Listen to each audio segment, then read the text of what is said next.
Fellow Ghanaians, good morning. It's nearly a week to this day since this nation was struck by a tragedy that has frozen us in grief. We lost 8 of our own fellow citizens, 5 senior public servants and 3 gallant members of the Ghana Armed Forces in a helicopter crash that has left empty chairs in our ministries, our security services, and in homes across this land. These were not men on some leisurely trip. They were not flying to some comfortable retreat. They were on their way to Obuasi to do the people's work. Their mission was to help launch the Responsible Cooperative Mining and Skill Development Program, what is called the RCOMSDEP, a new initiative designed to confront one of the gravest challenges of our time, illegal mining, popularly called galamsey. This program, built on 3 pillars: responsible cooperative mining scheme, skills development, and alternative livelihoods, and the restoration of degraded lands, was meant to be more than another speech, more than another committee. It was intended to be a practical step towards saving our land, our rivers, and our communities from the greed that is eating them alive. And so, fellow Ghanaians, it will be a betrayal of their memory if we allow galamsey to continue to spread like a cancer across this nation. It will be an insult to their sacrifice if you bury them, wipe our tears, and then go back to pretending that this problem will fix itself. Because, fellow Ghanaians, as we know, it will not. It hasn't in the last 20 years, and if we do nothing new, it will not do so in the next 20 years either. Galamsey is not just a mining issue. It is an existential crisis. Our forests are being stripped bare. Our cocoa farms are disappearing under the scars of open pits. Our rivers, Pra, Ofin, and Cobra, Tano, Brim, once the lifelines of our communities, are now poisoned streams, choked with mercury and silt. Children in mining areas are growing up with polluted water, poisoned fish, and barren lands where nothing grows. Diseases linked to metal like these that are creeping into our communities are so widespread.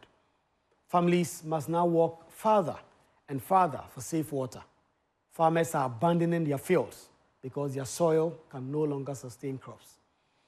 It is not just about the environment. It is our food security, our public health, and our very survival as a people that is at stake when it comes to galamsey. We are facing a slow-moving catastrophe that is dangerous as any war or epidemic. And yet, for far too long, we have approached it as though it was some minor inconvenience. We like to say that gold is a blessing, but for too long in Ghana, it has behaved like a curse. A curse because we have allowed greed to triumph over reason.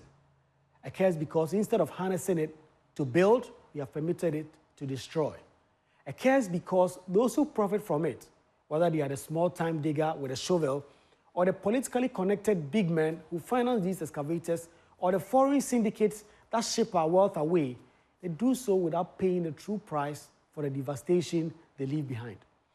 The truth is, we do not like to see some of these things aloud, but our fight against illegal mining, galamsey, has failed because too many people in positions of power benefit from it. We deploy soldiers to mining sites, but some return as protectors of the very illegal operations they were sent to stop. We pass laws and issue bans, but licenses are quietly issued under the table. We seize excavators in the daytime, and they vanish by nightfall. We arrest small operators, but never the political and business kingpins who bankroll them. We are not losing the fight because we lack laws or the machinery. We are losing it because we lack the collective will to sever the interests that profit from this destruction. We have tried Operation Vanguard, Operation Halt. We have deployed river guards, drones, task forces, but each effort collapses under the weight of political interference, corruption, and the simple fact that in Ghana, we have not yet made environmental crimes carry the kind of punishments that scare powerful people away. Other countries have shown that it can be done. In the Philippines, a nationwide crackdown in 2012 shut down over 40 illegal mines in a matter of weeks. It prosecuted financiers and restored thousands of hectares of land. In Costa Rica, open pit mining was banned outright, and the government invested in ecotourism and alternative livelihoods for miners. In Africa, in Rwanda, strict traceability rules for minerals have made it almost impossible to sell gold illegally that have been mined from such illegal mining sites in the open market. The Outcomes There program that our departed officials were heading to launch offers a way forward if we take it seriously. Responsible cooperative mining means that communities themselves have a stake in doing things the right way, in following safety and environmental standards. Skills development and alternative livelihoods mean that young people in mining areas will not have to choose between poverty and poisoning their own land. And restoring degraded lands means that the scars of Galamsey do not remain as a permanent reminder of our national failure, but are healed into the fertile ground again. But for Outcomes There to succeed, it cannot be yet another beautifully bound policy document that will just be gathering dust. It must be backed by resources, by enforcement, and by political courage. It must mean that if a minister's nephew or general's cousin, or they themselves, are caught in illegal mining, the law will not apply. The law must apply strictly. It must mean that soldiers deployed to protect mining areas are monitored, held to account, and removed if they betray their duty. It must mean that every excavator found in a riverbed is confiscated and destroyed, not quietly returned to its owner. Fellow Ghanaians, we must also confront the hypocrisy in our own national psyche. Many of us say we oppose Galamsey, but we buy the cheap gold it produces. We say we love our rivers, but we look away when a neighbor rents his farm to illegal miners. We curse the distraction on Facebook and on X, then vote for politicians who protect these financiers. The fight against illegal mining is not just about what happens in the bush. It's about the choices we make in our homes, in our markets, and in our polling stations. And fellow Ghanaians, let us remember this. This fight will not be won in a single year. It will take sustained pressure, legal reform, and a patience to see degraded lands restored and alternative livelihoods take root. It will require that we measure success not in how many miners we chase off a site, but in how many communities no longer depend on Galamsey to survive. It will require leadership that does not change its tune with every election cycle.